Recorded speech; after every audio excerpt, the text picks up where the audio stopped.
సింగరేణి సంస్థ అభివృద్ధి కోసం కార్మికులందరూ కలిసికట్టుగా పనిచేయాలని సింగరేణి సీఎండీ బలరాం నాయక్ అన్నారు. రక్షణ పరంగా, క్వాలిటీ పరంగా సంస్థను మరింత ముందుకు తీసుకెళ్లడానికి ప్రయత్నిస్తున్నట్లు తెలిపారు. సింగరేణి సంస్థ సీఎండీ బలరాం నాయక్ శుక్రవారం భూపాలపల్లిలో పర్యటించారు.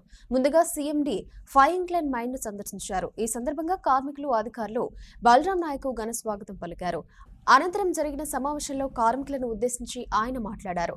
మానవ తప్పిదాల వల్లే సింగరేణిలో ప్రమాదాలు జరుగుతున్నాయన్నారు. ఏ సంస్థకైనా రక్షణ బాగుండాలని, ఆ తర్వాతే ప్రొడక్షన్ అని పేర్కొన్నారు.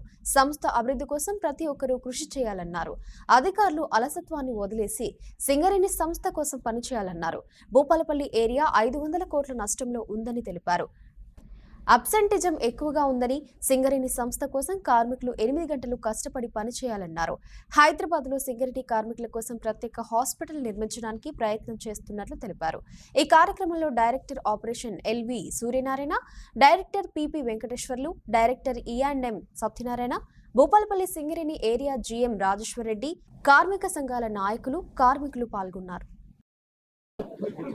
సింగరేణి సంస్థ మరింతగా ఎదగడానికి కావాల్సిన పరిస్థితులు కల్పించడానికి మనకు అటు అండర్ గ్రౌండ్ ప్రొడక్షన్ కానీ, ఓపెన్ కాస్ట్లో కానీ, రక్షణ పరంగా కానీ, క్వాలిటీ పరంగా కానీ కంపెనీని ఇంకా ఎట్లా ముందు తీసుకెళ్ళిన ఉద్దేశంతో ఎట్లా ఉంటుందంటే మనకు పైన ఉన్నతాధికారులతో సమీక్ష ఉంటుంది. అట్లా కాకుండా మనకు కార్మికులకు ఏం కావాలా, అండర్ గ్రౌండ్లో పనిచేసే వాళ్ళకి ఎలాంటి పరిస్థితులు ఉన్నాయి, వాళ్ళకి టెక్నాలజీ పరంగా ఎలాంటి సహకారం కావాలా, మెషినరీస్ ఎట్లా ఉంది, ఇలాంటి ఇప్పుడు ఇందాక ఈరోజు మ్యాన్ రైడ్ సిస్టమ్ ఇక్కడ లేదు, ఆ స్టవింగ్ మెటీరియల్ లేదు, ఇలాంటివి తెలుసుకోవడం ద్వారా మనము హయ్యర్ లెవెల్లో, మేనేజ్మెంట్ లెవెల్లో ఇవన్నీ పరిష్కరించడానికి, మరింత ప్రొడక్షన్ సాధించడానికి, రక్షణ చర్యలు చేపట్టడానికి ఎక్కువ అవకాశం ఉంటుంది. దీనిలో భాగంగానే సంస్థ మరింత వృద్ధి చెందాలంటే వీళ్ళందరికీ సహకారం ఉంటుంది. ప్రతి ఒక్కరూ మమ్మకంగా పనిచేయాలి.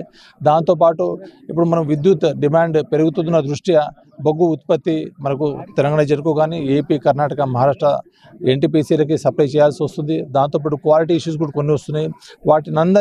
అన్నింటినీ పరిష్కరించేందుకు మనకు క్షేత్రస్థాయిలో పరిశీలించడం ద్వారా వీటిని తక్కువ టైంలో సాల్వ్ చేయవచ్చు. దాంతోపాటు కొన్ని ప్రమోషన్ ఇష్యూస్ కానీ, కొత్త రిక్రూట్మెంట్ కానీ ఇవన్నీ కూడా మనము పై స్థాయిలో, మేనేజ్మెంట్ స్థాయిలో ఇవన్నీ డిసిషన్ తీసుకోవడానికి మేలవుతాయి.